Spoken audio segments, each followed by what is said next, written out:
Hello, everyone. My name is Joel Wildermuth, and I will be your instructor this semester for BIB 512, the New Testament and its contexts. I am both excited and nervous to be doing this. Excited because I get to be a part of a Mennonite, of an Anabaptist community again. I attended Bluffton University for my undergraduate degree, and have served in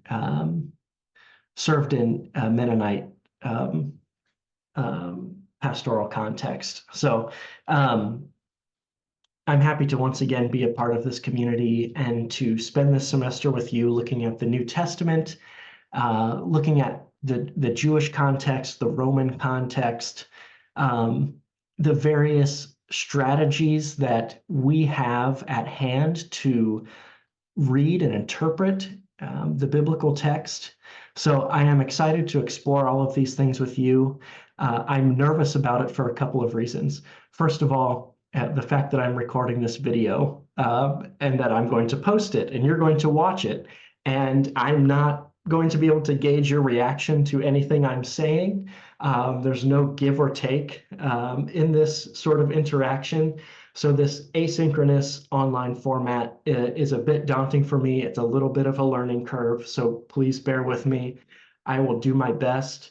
When questions arise, or if there are things that I'm doing or not doing that would be helpful, please send me an email, or maybe there's a way to message me through Moodle. Email's the best thing. Let me know. I am here to help you to facilitate your learning in the area of New Testament and biblical studies, and I want to be available as much as I can and to do whatever I can to help you with that. I'll also confess that New Testament studies is not my area of expertise. I I have spent 3 years studying Hebrew, studying Rabbinic Hebrew, studying. I have done New Testament Greek. I did New Testament Greek in seminary, and in my doctoral studies, I have focused more on classical Greek. So I've been able to read the texts of the early Christian fathers, such as Origen, or and then also Latin, so that I can read Jerome, Eusebius, and a number of other early church fathers. So I am currently working on a PhD. I specialize in Second Temple Judaism up through through the first century CE, which includes various factions of Judaism. One of those being the early Jesus movement, and then on through the development of Christian biblical scholarship, from Origen through Jerome, St. Augustine, these early thinkers who are writing commentaries on Scripture and other guiding documents for the early and emerging church. So, in order to do that, I've studied Hebrew, Aramaic, Rabbinic Hebrew, Greek, Latin. But this is my first semester teaching a New Testament course.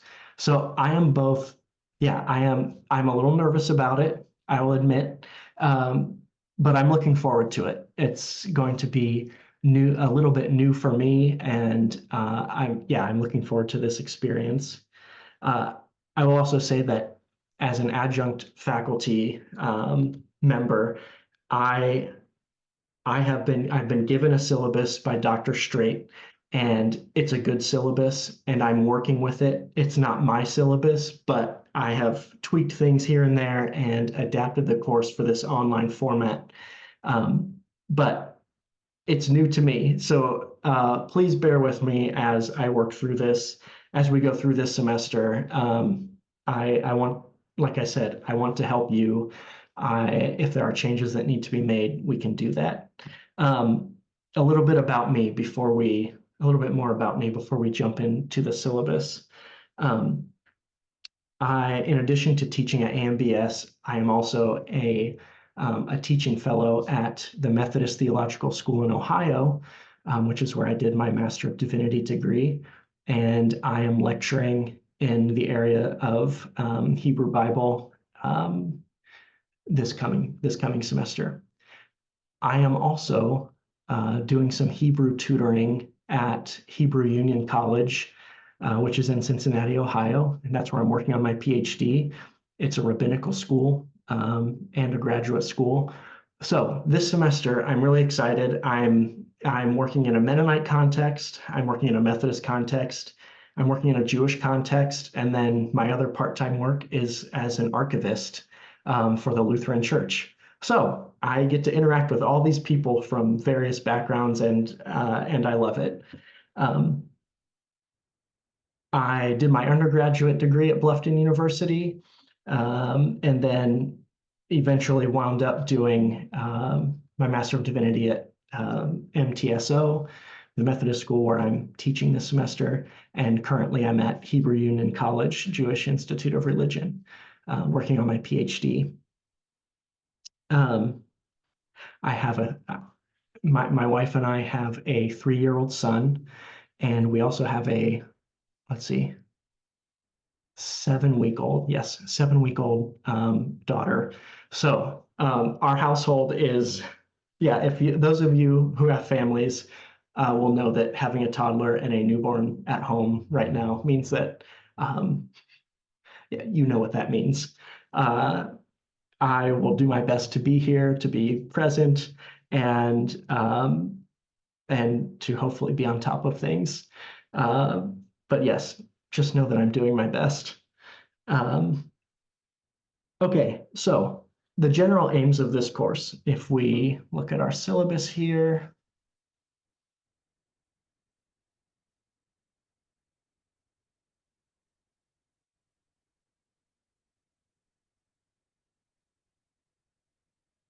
so what we want to do is we're focusing on the emergence of the Jesus movement in the context of Second Temple Judaism, and we will talk about what that all means. What do we mean by Second Temple Judaism? And also the Imperial Roman context of the time. We will be, doing close readings of texts.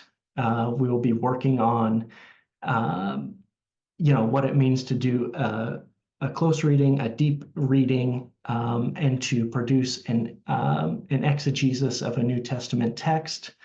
And then, throughout all of this, diving into the historical context, the literary context, the social context, cultural, political, all of those things, and doing all of that, also practicing what it means to be a conscientious reader of the biblical text, what it means to be aware of the context of a given text, and also what it means to be aware of our own context, our own social location as we do that, and to be aware of how our interpretations have an impact on not only our own understanding of the Bible, but also, the context in which we're working, and a broader theological ethic. In this case, we get to practice a piece hermeneutic while we are reading, and thinking about those of you in the Anabaptist tradition, and me, who is very fond of the Anabaptist tradition and carries many parts of the Anabaptist tradition in my heart, even though I'm a Lutheran. How do we practice a piece hermeneutic? How does our reading of Scripture in a given context, not only in a given context, in a given community, how does that participate in a broader peace ethic?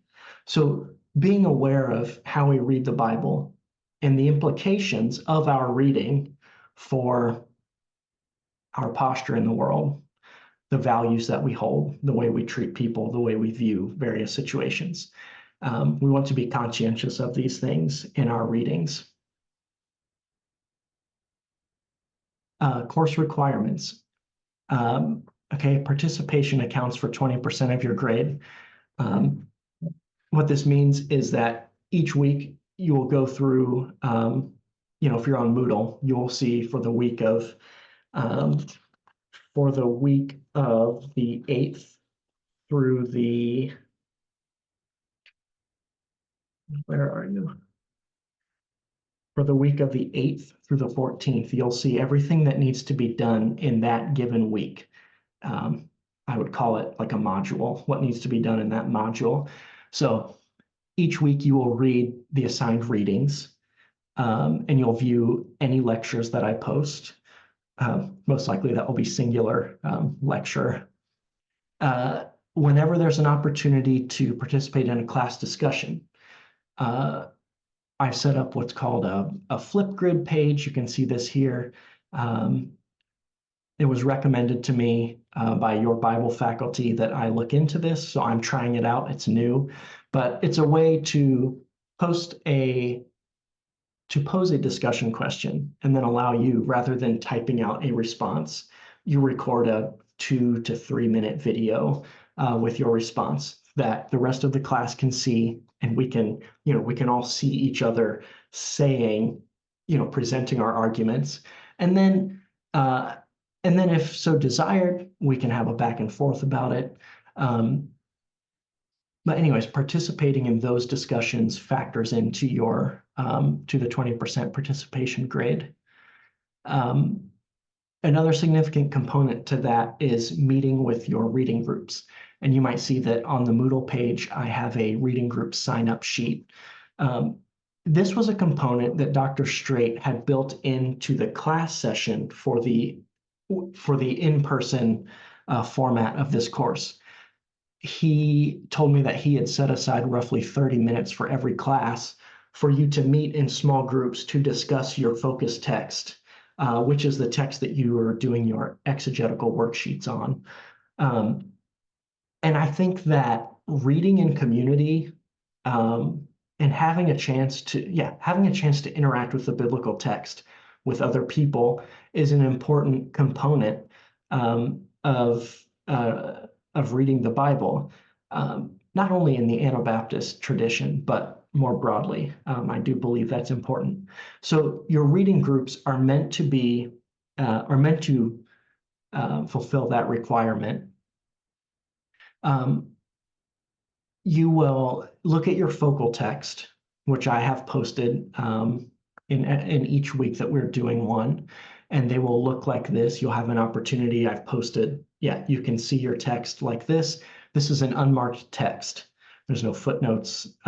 There's no cross references, nothing. It's just the text, the plain text. So what you will do each week, you will read those focal texts and do your exegetical worksheets on your own time. And then with your group of 2 or 3 other people, you will set up a time where all of you can meet for 30 minutes, okay? 30 minutes at a minimum. If it goes a little longer, that's fine. But where you meet to go over your findings. Talk about the things that you found fascinating, any lingering questions you might have. And again, it's a time to focus with one another on the text and see if any other insights emerge from that. It's a way of strengthening each other, okay? You might have questions about one component of the text that someone else is able to offer some insight on. And so you strengthen each other's readings by doing that. So each week, readings, and view the readings in lecture.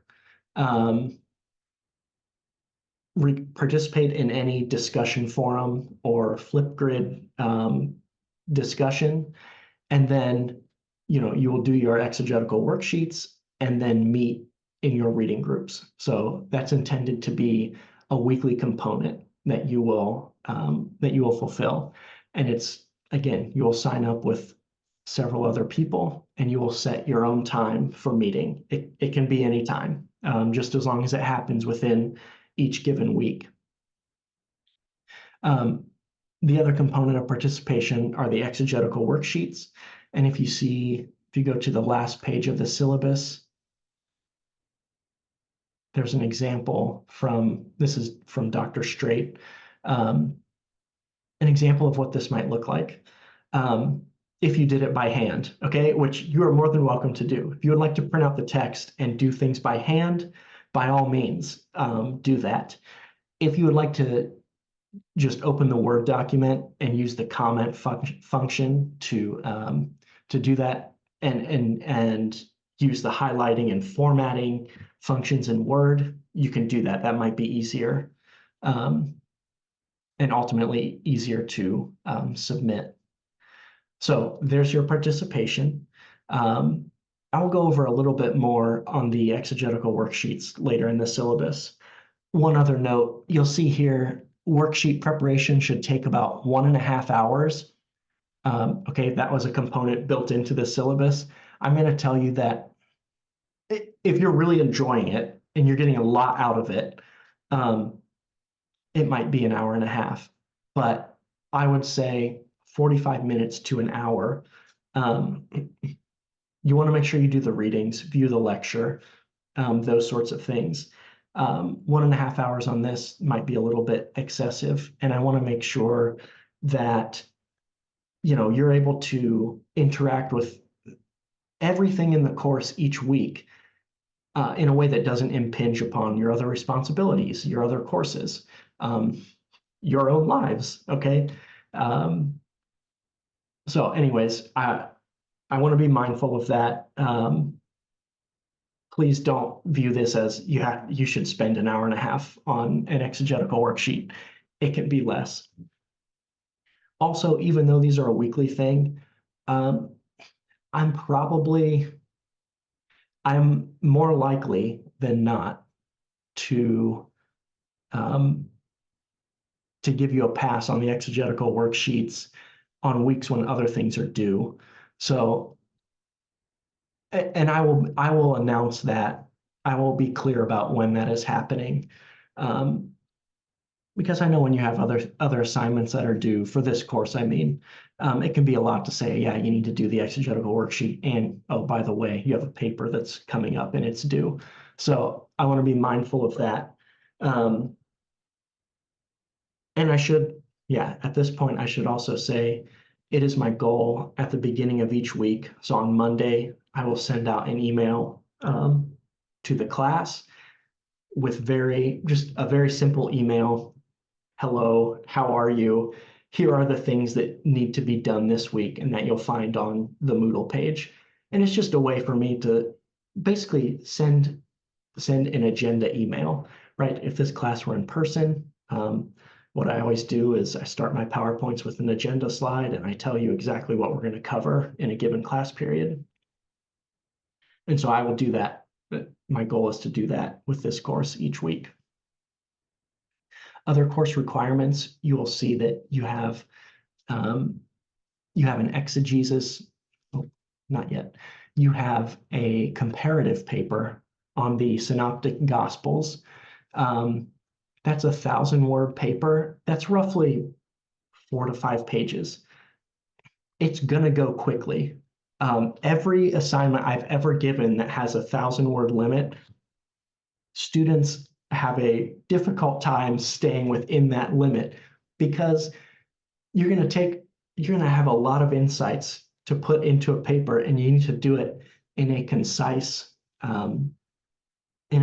format. This paper, you will use your Gospel Parallels text by Throckmorton. Wow, this is very boring looking. Your Gospel Parallels text. What this does on any given text, it formats the Synoptic Gospels in a way that you can view them across the board very easily and make comparisons and draw contrasts with the text.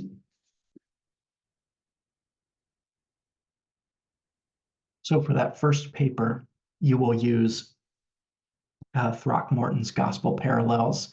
to do a comparison and contrast of a given text, which I will post further instructions that provide more detail on what this will look like. There are a given number of, here we go, notes about the assignments. So for paper number 1, you have five passages that you can choose from to do that assignment. Paper number 2, another 1,000-word paper. This time you're going to choose a text, a New Testament text, and you're going to do a little bit more exegesis on it in terms of interacting with commentaries and secondary literature, which the difference is that on paper 1, you're doing a straight up reading on your own. You're not interacting with secondary material. It's meant purely to be an exegetical exercise where you are reading the text on your own and comparing it across the synoptic tradition. Paper number 2, it can be focused a little bit more on theme, right? So you choose a passage and then determine what sort of theological issues may be bound to that passage. What sort of theological topics might emerge from a reading of that passage that you want to examine more closely. And note that one of the papers listed in paper number 2 or number 3 must be focused on something from Acts to Revelation. So paper number 1 is you're interacting with the Gospels. Paper number 2 or 3, one of those could be another Gospels paper, but one of them must be something from Acts to Revelation. And then the third and final paper is a 2,500-word research exegesis paper. And that's where you're going to create a much more expansive argument on your own, based upon your own research, where you're not just reporting on what other people have said, but you're interacting with the text in a deeper way and advancing some sort of argument. That's 2,500 words. That would be, you're looking at 10 to 12 pages roughly. So that's your third and final paper. The required texts for this course, I'm having you purchase the Jewish Annotated New Testament. I have found this, and it's in its 2nd edition. I have found this to be a very helpful resource, not only because of the notes and the notes and the commentary that you find in the text, but also because it has a host of short essays in the back written by Jewish scholars that provide valuable context to the world of the New Testament. I also think in engaging the New Testament in this course, it's going to be important that you come to it with fresh eyes, if possible. And I know that many of you might have a study Bible that has notes in it, notes, underlinings, highlights. And part of approaching this text in an academic context, it will help to come to a blank text, to come to a text that you haven't marked up yet. And maybe you will add your own new markings to this text as you proceed in this course. But anyways, this is a way to approach the text new, and I think in terms of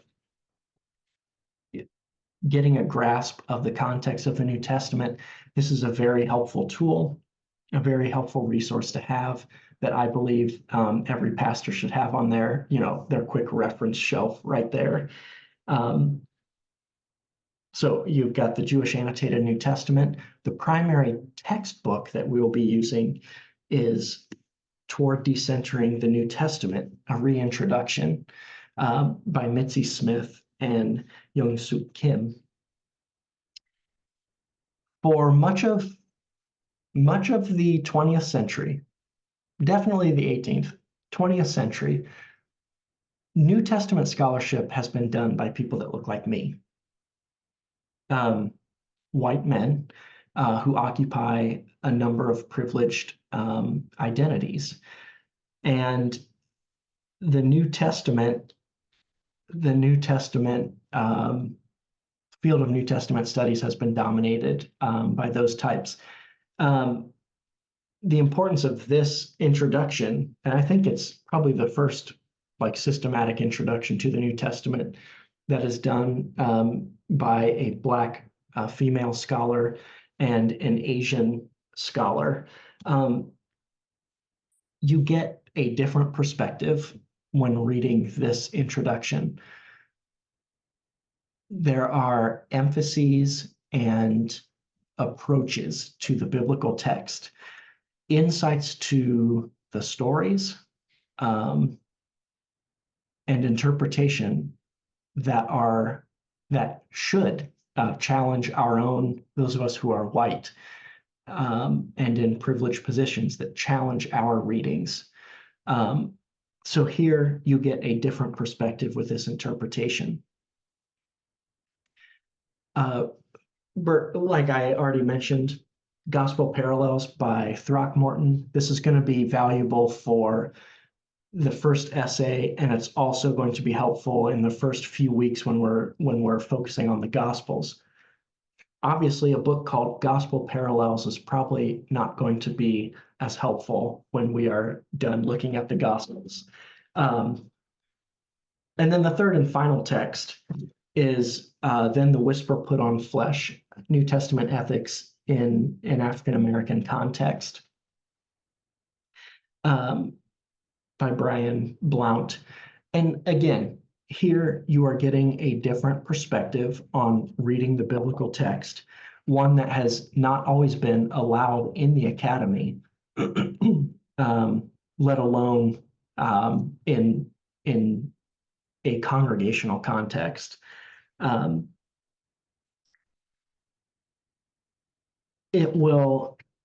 It approaches the New Testament text through the lens of liberation. And I will quote one thing here. From Blount, quote, "What I hope to demonstrate here is that the questions that have been the most formative and frequent in the recent history of African American Christians have operated from the theme of liberation. It is for this reason that for this community, when the New Testament is brought into contact with ethical consideration, the operative analytical lens must also be that of liberation." And as I have stated, end quote, as I have stated, that perspective, that view of the text has not been, has not been permitted, not been encouraged, not been supported in the academy. And so this will be an important supplement to our textbook that we have. So those are your books. Those are the required course texts. They are all available through the library in ebook formats. I will post the links to those on the Moodle page.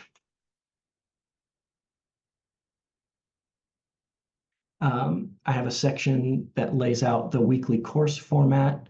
The course is set up on a Monday to Sunday schedule. So week 1 begins on January 8th, ends on January 14th, and then week 2 starts on January 15th, and so on. I give you an example of what your week might look like or how you might schedule your week. The first thing, always do the readings, view the lecture, do those things first. Do your exegetical worksheet on your own time, presumably, in the first part of the week, so that then later on, you can meet with your reading group at an agreed upon time, probably between Wednesday and Saturday. I didn't put Sunday. I don't know how strict your Sabbath observance is. But if you want to keep that day free of schoolwork, you can. If you agree to meet on Sunday, great, you can do that. You'll also, post your Flipgrid video or your Moodle forum post. Do that by Friday evening.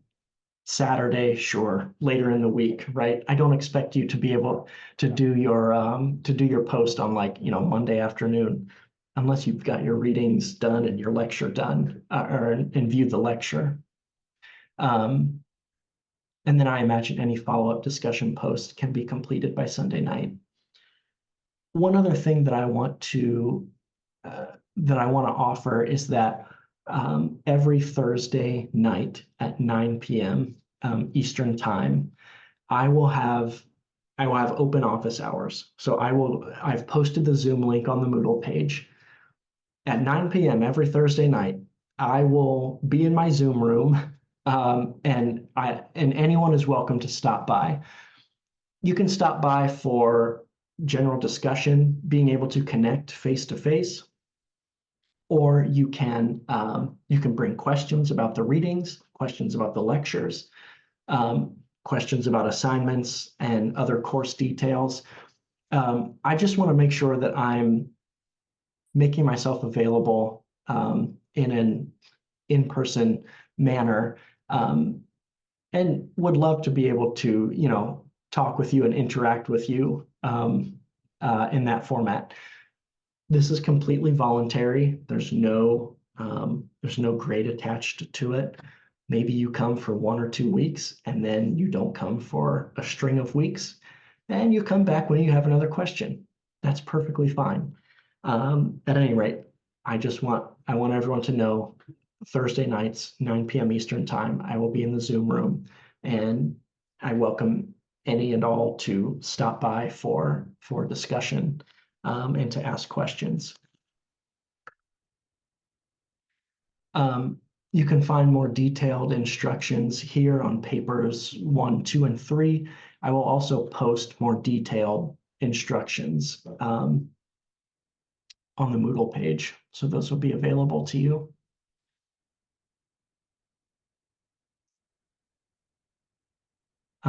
Late work policy. Look, please make every effort to turn assignments in by the date and time that they are listed.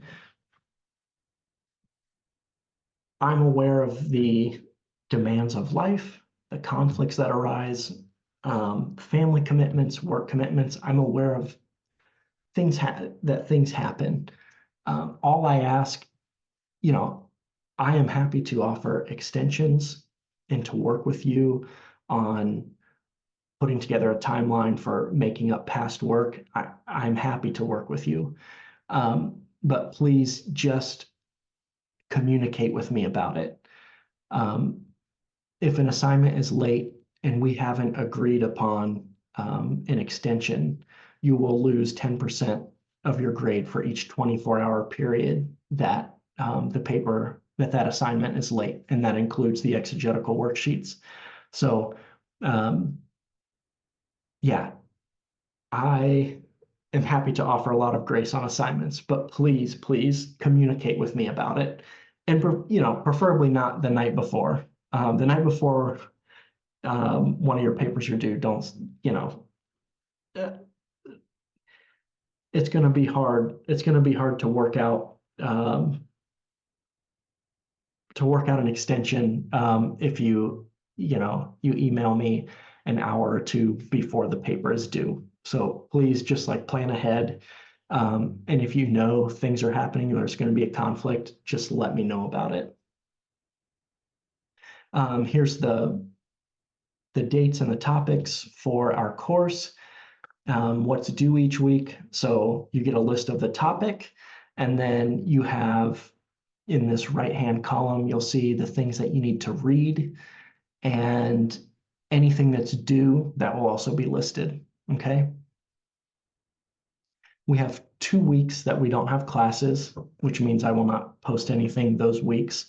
You have the Pastors and Leaders Conference in February, and then there's spring break later on.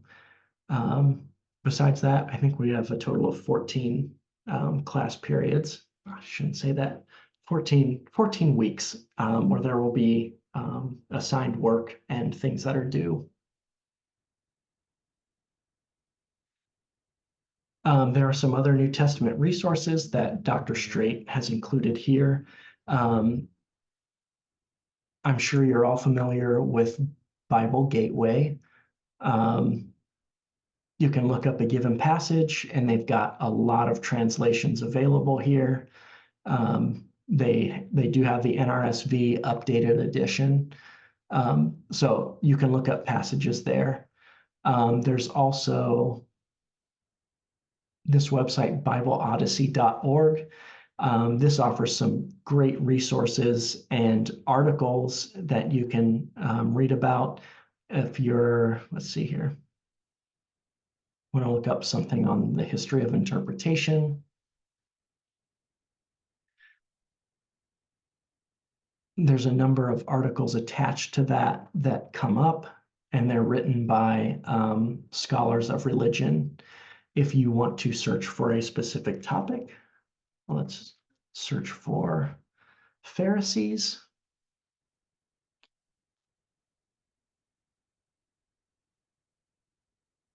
There's a connection there. Hold on. Okay, homepage. Here we go. Okay. Do your search from the homepage. Don't do it within a given category. Here you have, okay, Pharisees. Oh, Joshua Garraway, he teaches at Hebrew Union College where I'm at. So you've got an article on there, Sadducees. So you've got articles here. You also have reference tools. Let's go to timelines.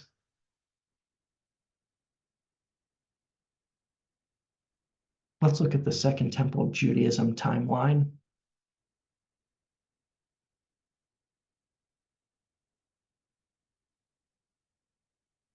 Okay, you pull this up. Oh, they've got us way back. Okay, let's zip ahead. Let's see. Okay, so we're in the Greek period here. And eventually you get to look at you can see the concentration here around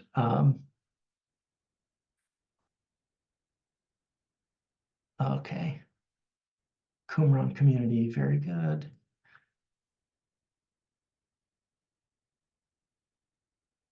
Roman rule of Judea via prefects. Okay, so this would be what, 6?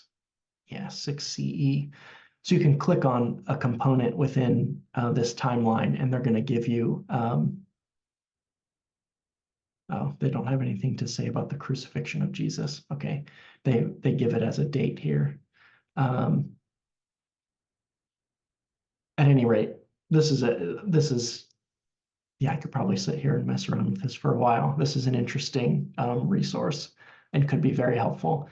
And as you saw, there were a number of timelines they have, dictionary, various maps. So this is a great resource. The other thing that Dr. Straight had listed was New Testament Gateway, which is now run by, this link takes you to a Logos, the Bible software website. I didn't find it as helpful as I thought it would be, but it's there nonetheless. Here you'll find some more detailed instructions on preparation for reading groups. Right, so the emphasis on these exegetical worksheets and the work that you do with your reading groups is about doing a close reading of the text. And this lays out the process of how to do that. You're going to read the passage, the given passage, the focal text, in your Jewish annotated New Testament. You can also use your study Bible if you have a go-to, that's fine. Read any and all the notes on the passage. It might also help to read the introduction to the book that's provided in your study Bible, or certainly in the Jewish annotated New Testament. Right, so read the text, read the notes and any cross-reference texts they may have. And then once you're done with that, yeah, you can check your gospel parallels text.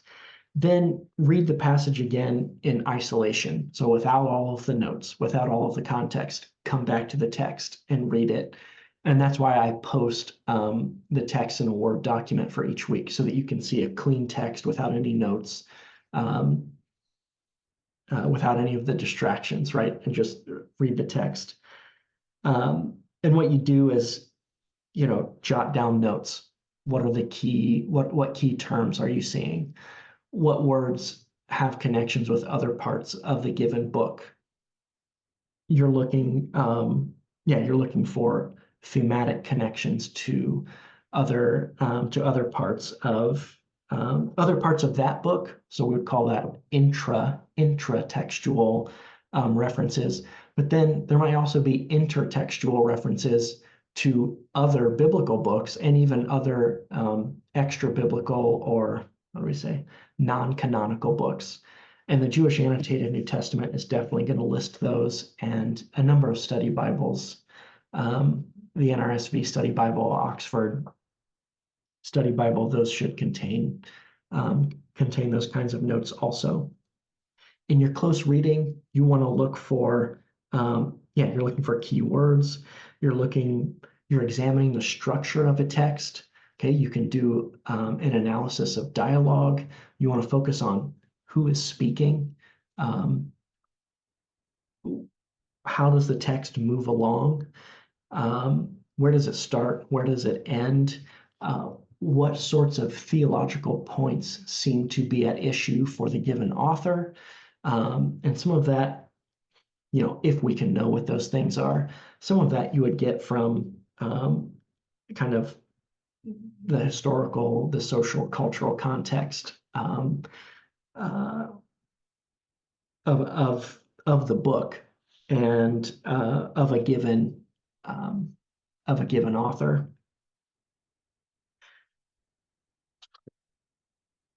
So you're doing two readings. You're doing two readings on your own. You're doing your exegetical worksheet in this manner. You're making all of these notations on the text. And then when you meet with your reading groups, you bring your insights, you bring your questions to the group, and you work through those things with one another. So you can find these a more detailed explanation of how to go about doing the exegetical worksheets here in the syllabus. And if you have further questions about that, please let me know. I'm happy to try to offer further guidance on this. And Dr. Straight's example of an exegetical worksheet is on the last page of the syllabus. Okay, so I know this has been a little bit longer than I anticipated. Thank you for sticking with it. Any questions that you have, please let me know. Send me an email, and I will do my best to respond to those, and to clarify things that need to be clarified. But I'm looking forward to this semester. I can't wait to meet all of you, either through the Flipgrid video or in one of our meetings, which next Thursday night will be our first one. So I will see you all soon.